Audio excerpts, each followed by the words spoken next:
Fidel, you were with the Ecuadorian embassy. You sat with Julian. Could you explain that? Your involvement with him, how long you knew him for, and just basically the general, how you're feeling today. I'm feeling hopeful, finally, after so long. Julian Assange is my personal friend. I know him for many years. I knew him before he came asking for protection from my country, and I'm very proud to help him to get that protection. And I spent many years with him inside the embassy.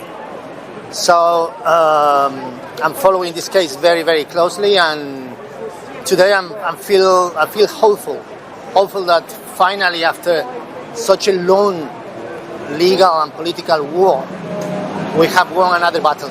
Yeah.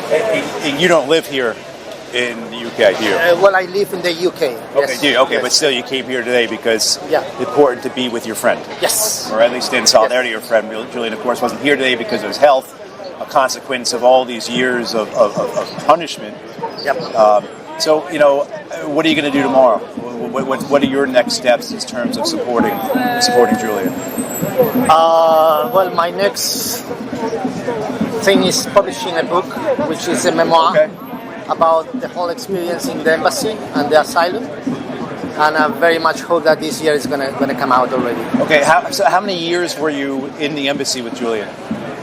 Julian spent 7 years in the embassy. Of those 7 years, I was 6 years with him. Okay. The last year, I was not there. Okay. But that's 6 years. Yes. So really, this idea of your friendship is something that's very deep.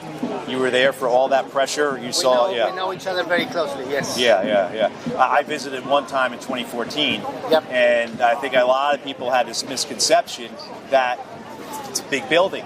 And you pull up near Harrods, and it is a big building, and then you realize it's half of one floor.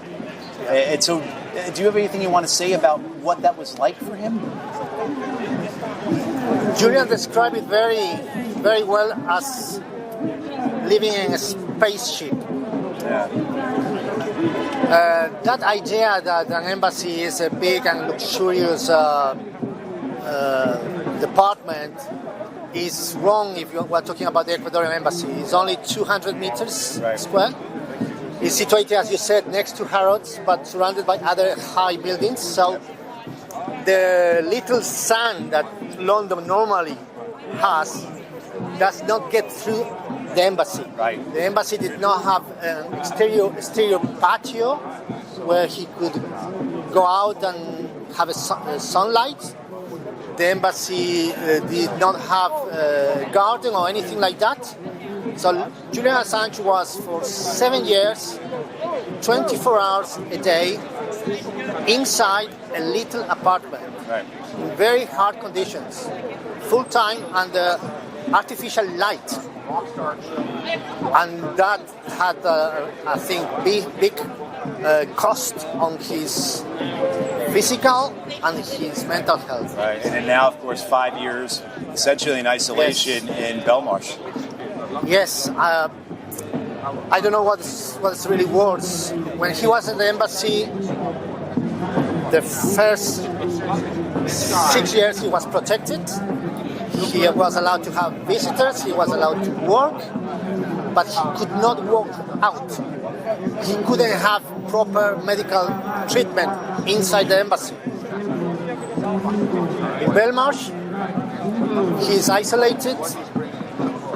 There are awful conditions, but every now and then he walks on the patio, he has sunlight, and he has medical treatment. So both experiences very, very hard for a person who should not be in these conditions. Right. Julian is not free from the last 14 years.